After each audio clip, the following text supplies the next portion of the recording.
It's the Regular Guy Bible Study with your buddy Kevin Clay. I love that song. Hey, Kevin Clay here with the Regular Guy Bible Study. Today, delving into the important question, whose side is God on? Republicans or Democrats? Liberals or conservatives? Crunchy peanut butter or creamy peanut butter?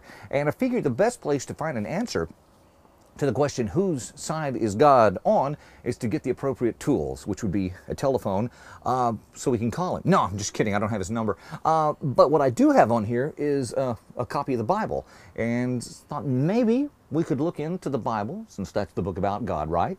And see if maybe there was a similar question put to him before and what the answer was. And maybe we can apply that to our current situation, okay? So whose side is God on? Well, let me set the stage for where we're going. Joshua chapter 5.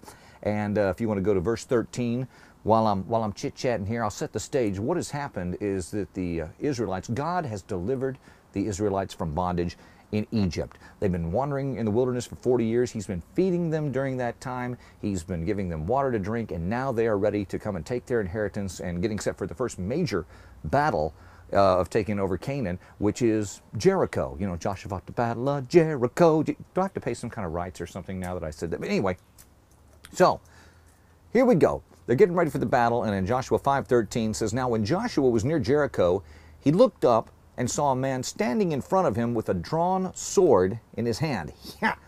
And we're going to find out in a couple of verses that this is an angel of the Lord. I want to go ahead and tell you that because it kind of helps here. Now Joshua went up to him and asked, "Are you for us or our enemies?" Well, now come on. God's been taking care of these people for the last 40 years directly. He's brought them to this point. Whose side do you think he's on? So Joshua says, "Are you for us or for our enemies?" And the man replies, "Neither." I must have misread that. Let me try that again. Joshua says, "Are you for us or for our enemies?" And the man replies, "Neither." Let me continue and see if we find some clarification to this conundrum. "Neither," he replied, "but as commander of the army of the Lord, I have now come." So God, even though he's been taking care of these people, when it comes right down to it, he's not on their side and he's not on the enemy's side. He's on God's side. Maybe there's something we could learn here. Let's look at Joshua's reaction and see if we can learn something. When Joshua hears this, what does he do? What does he do? There, that's better. He says, "Then Joshua fell face down to the ground in reverence and asked him, 'What message does my Lord have for his servant?'"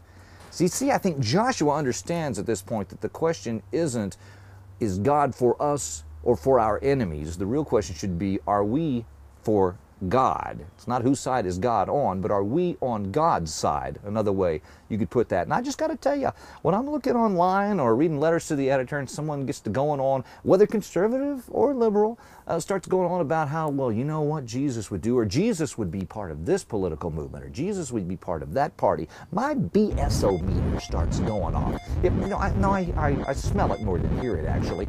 But because when you look at the scriptures, you find that God doesn't seem to get himself wrapped up in these things like that. Even when Jesus was here, he didn't get involved in the politics of the day, which were very important to the people with whom he was living. It's all about doing what God wants. So anytime you're trying to co-opt him and try to decide, well, is he on our side or their side, you're really framing the question wrong. The question should always be, are we on God's side? And I think that'll help keep things a little more simple, and it'll help keep us a little more honest. I hope this has been helpful to you. We'll get together and do it again sometime. It's the Regular Guy Bible Study with your buddy Kevin Clay.